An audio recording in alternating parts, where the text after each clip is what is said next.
Hello everyone, it's been a long time in the making, but I'm finally able to do it, as promised.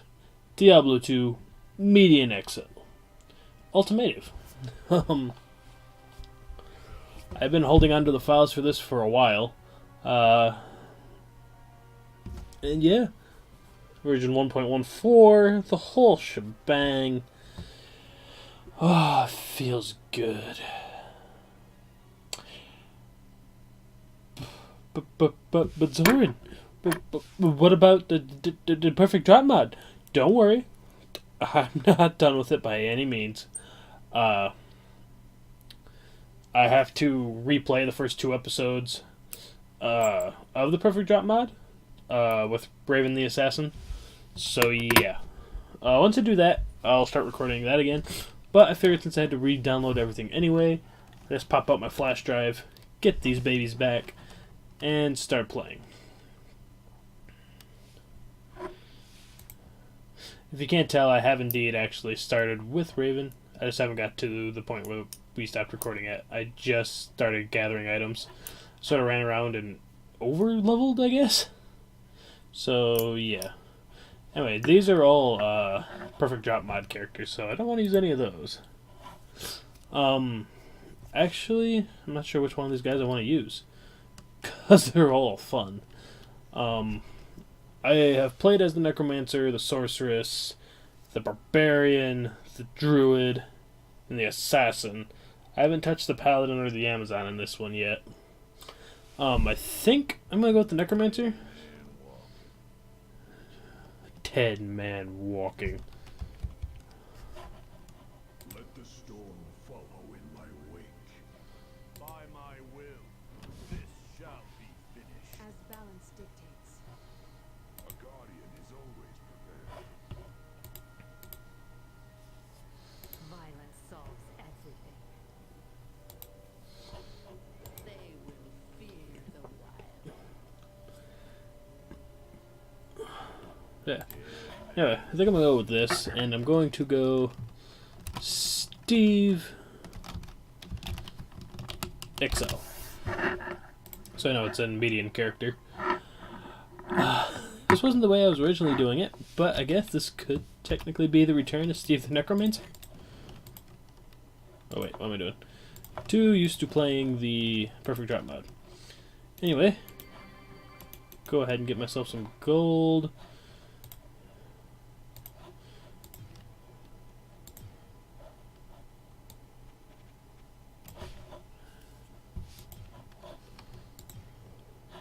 Okay.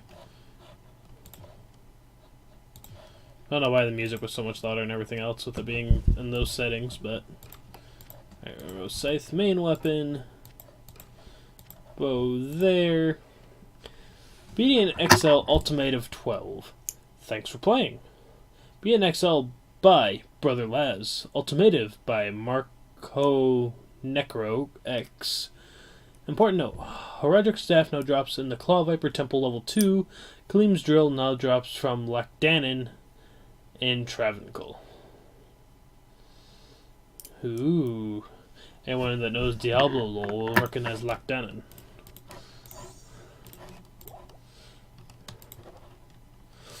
Alright, level challenge 0. Instructions. Use the summon quest skill to summon Volrath the Vile. You need to take down his traps and kill him afterwards without dying. Max level of this can be done at is 5, and is also required level 5 to do.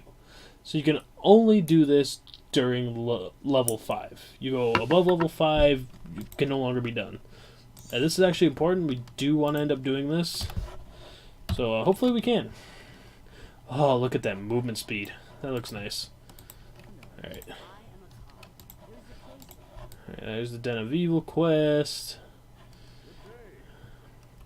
I do plan on doing all the quests, so I can just sort of show everything off for this.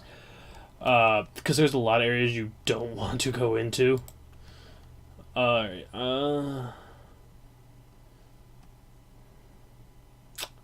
only cost 84? Sure, why not? And a helm. I'll go these for now. I'll go ahead and grab this, even though I can't equip it to level 2. And that actually means I'm not missing anything for armor. Sweet. Alright. So, anyway, I chose the Necromancer because he was the first character that I tried when doing Median XL.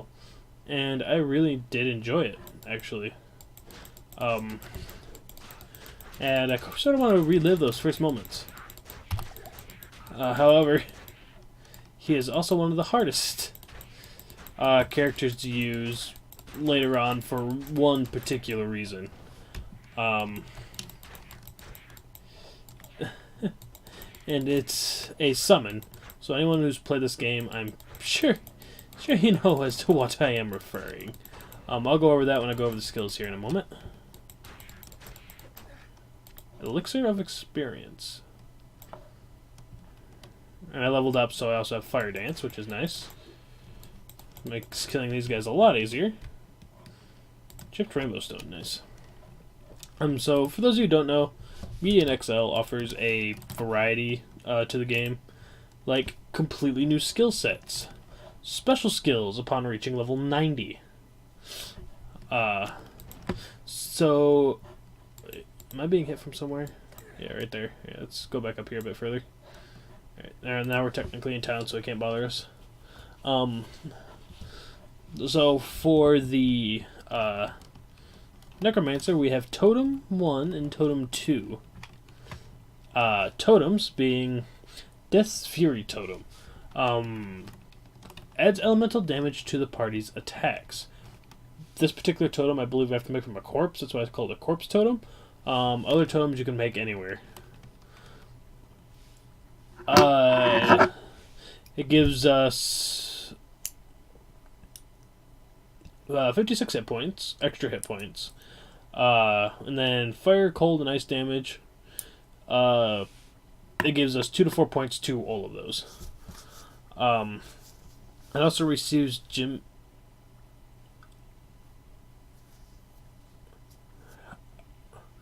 apparently the more skills you put into it, the more elemental damage it does. That's interesting. I actually haven't used the totems that much, so I might give them a try this round. Then we have the Frostclaw Totem. Casts waves of cold to nearby enemies. Activates near monsters. Reanimates slain enemies as wrath servants. First level gives... Oh, is that how much it has? Yeah, I think that's how many hit points it has. Sorry, my bad. Completely botched that up. Adds cold damage with diminishing returns, apparently, from energy. Storm Eye Totem gives it more life. And the Fireheart Totem gives maximum skill level per 2 levels. That's interesting. Firehot. Casts explosive fireballs at nearby enemies. 2 to 3 fire damage to start. A lot of hit points. A lot of mana cost. Howling Totem increases the damage output of the party. That's pretty good. Cast a crackling discharge of lightning. Reanimate slain enemies as wrath servants. Strikes 15 times per shot. Up to 2 targets. Then its bonuses. Then Totems 2 are more passive skills. Oh, maybe not. The first one is Embalming increases your mana regen and life of you and your minions. Sacrifices summons defenseless people and tries to kill them to get corpses. Yeah. Teleport to target minion. Briefly weaken yourself, but improving the luck of your party. Enemies near target minion are cursed with amplified damage. Talon's Hold, which is passive, slows down targets and reanimates them as Rathma's priests. Interesting.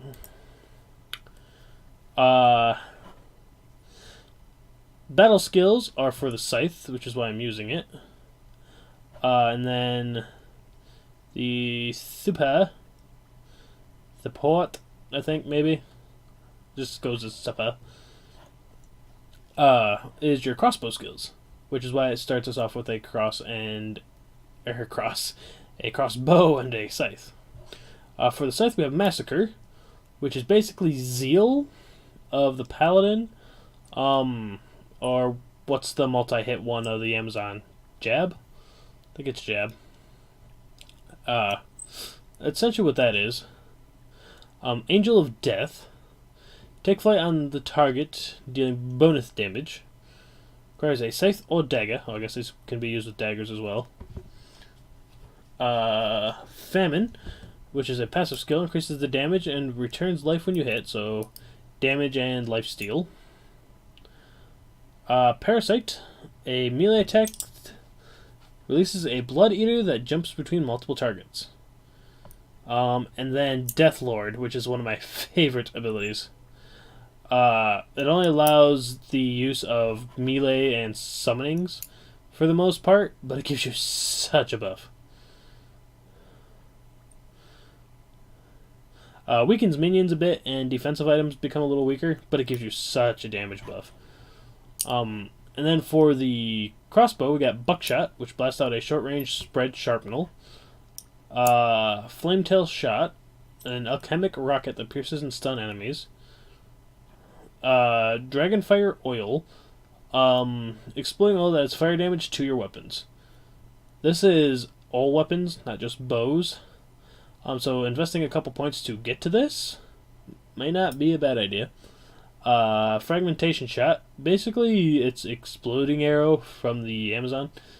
Essentially, it's a bit different because it hits more than once, but that's essentially what it is. The Voodoo Shot. Targeting a minion. Unleash a barrage of homing bolts around it, which is kind of nice. Now we get to the summons. I don't know the specials because I actually haven't made it to level 90 with any of these characters. But we do have the Shadows. Summons multiple Shadow minions. Not very strong, but they do come in handy. Summon Rampagore, which is basically the Golem of this version, at least early game, your tank of sorts. The Lamia, which essentially summons the ghost creatures from the original game. The Veil King. Okay. This is where I said that the Necromancer is hard to play later. Because the Veil King is powerful. The Veil King is a good summon. However, this mod, things die a lot. Because things do a lot of damage. There's things that could take away his first 201 hit points in a single hit. And when he dies, he turns to you. What they don't tell you is that he's no longer the Veil King. He turns into a completely different creature, a boss-like creature that just annihilates you. It's very annoying. Then we have the Void Archon, which basically summons, if I remember right, a soul. For speedrunners know these creatures very well. But if you might not know, souls are essentially different types of ghost-like creatures that are very annoying in the original game. And yeah, I don't know what any of these do. I kind of want to keep them a surprise for now. As for what we're going with, since you saw me equip the Scythe, you should have guessed what my first skill point would be. And we are currently level 2. I do want to get to Varmoth today. I'm not going to do the Den of Evil this episode. That will be next episode. So, today I just want to do Varmoth. I want to make sure I'm keeping track of my life and levels. Ooh, another Fire Dance. Nice. Oh, wait, I never equipped Massacre. No. That might help a bit. One.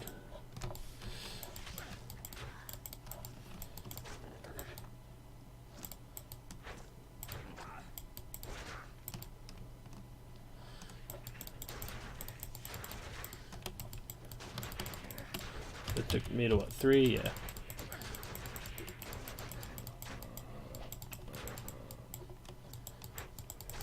Now, this Vormoth quest can be done as many times as you want at level, as long as you stay level 5. Alright,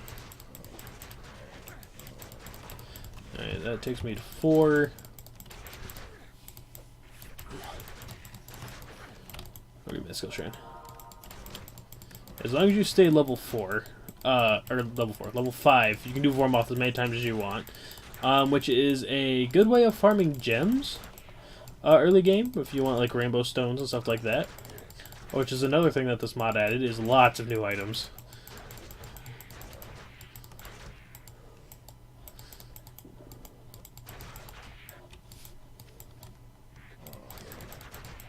I'm going to save that experience shrine for now because I'm almost level 5, so I'm not going to be killing too much more after I level up. So yeah. Alright. All these are going to go to health for now. I'm going to put another hard point into here. The passive totem I'm going to put 2 points into. They did an interesting thing with the skill, because unlike the original game where you could take the first skill that you get straight to level 20 for your first 20 levels, this you can't. This you can only put so many points in until you raise your level cap, like every 6 levels, like a normal game does for normal stats. Let's get you out of the way. And I made sure to clear out enemies in this roughly circular area. As you're going to see, this boss doesn't play too nice. And there's no point in me getting a totem quite this second. Ooh, I forgot I had that. You also get a innate skill that helps you out. I'll show that off in the next episode. I don't want to be too close to that wall. This should be good. This is the challenge, right? Yeah. Okay, now, which way is he starting? Okay, he's starting over there. Essentially what you want to do is hit a couple of these, run. That bolt is instant death. Whether or not it's actually instant death, I am not sure. Oh shit, no. No! Yeah, but for this point in the game, it is instant death. Which is why I wanted to do this close to town and in a corner where there weren't enemies around. Because if you're avoiding enemies, it's pretty easy to die. And he dies as soon as you die for some reason. Now the sucky part is that I have to destroy all these before I summon them again, or I have to kill them all while I'm fighting him. So, yeah, that kind of sucks.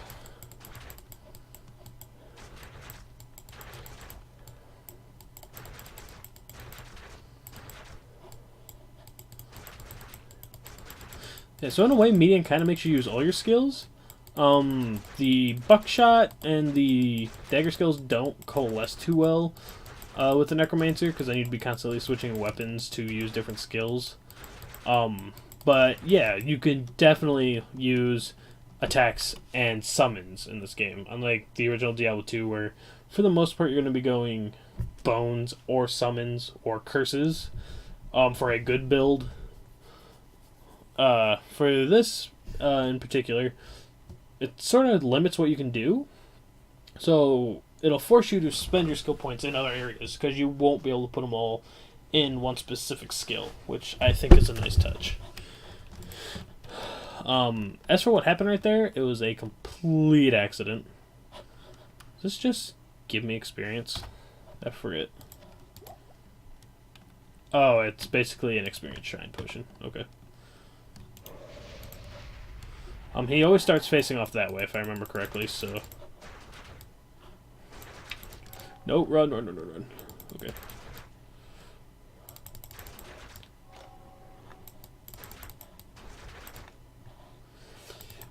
Alright, I'm gonna start concentrating, because apparently talking makes me misclick and I run outside.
Okay, now that I got him down, or all the pillars down, if you look at him before, he is immune to everything. It just says it right under his name, immune to everything. You can't damage him no matter what you do. So once this is done, you actually have to run in and attack him, which is very fucking dangerous. Son of a...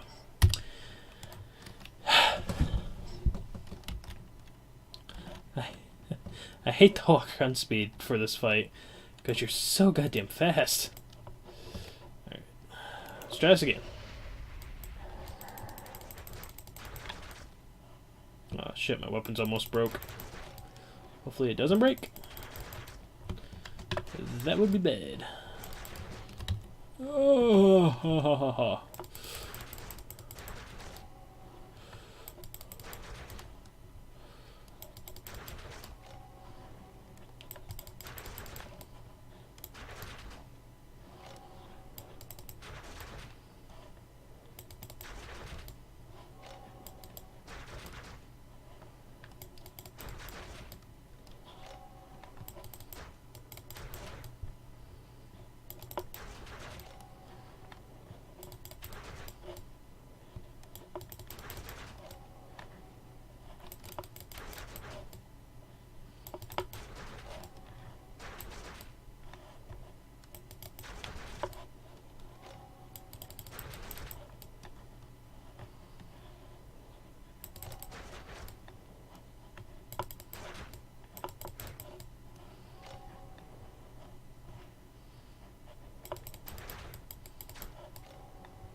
Not dead yet. Where are they? Okay, they're over here. Is that all of them? Okay, it is.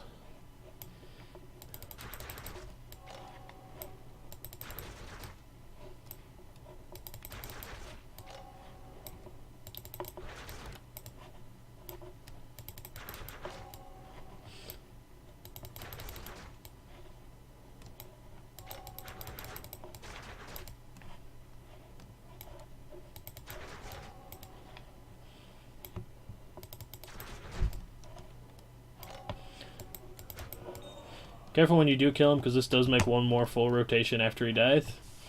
Alright. Now you need to pick up this gem and this onyx, or whatever gem he drops, really quick and get him in the cube. Like, super duper fast. If you wait too long to do that, you can't actually get this gem. And what it does is increases your overall speed 10% to all attributes. Every time you kill an enemy, has a 1% chance of reviving as a stone clan to fight for you, and extra gold to monsters. This is not in some versions of Median. I don't think it's in any of the newer versions, actually. So, yeah. Oh boy. Oh yeah, I can wear this now. I picked up a sash somewhere. 18, 16. Oh. Never mind then. Ugh. Yeah.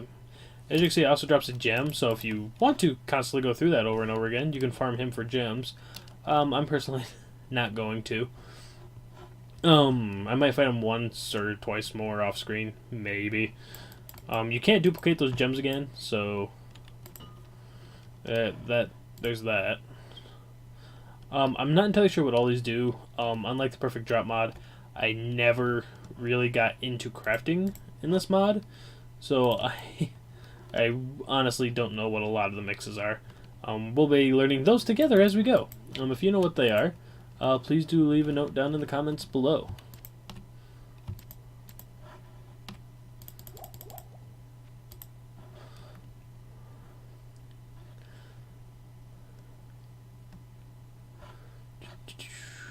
Crushing blow, huh? Sure. Alright. But yeah, that's going to go ahead and do it for this episode. If you liked the episode, do leave a like. If you really enjoyed it, then please subscribe. I'll probably record the Den of Evil right after this. So if you have any questions, save it for that episode. Because otherwise I won't see the comments before it. So yeah, as promised, here it is. This is Media in XL. Hopefully this test recording went well, because that's all this was a test recording. If not, I have to do it all over again. So, hopefully not. Perfect Drop Mod will be returning as soon as I can get around to playing as Raven, and get all my equipment back. That's essentially all I have left to do with her. So yeah. We will see you guys in the next episode. Take care.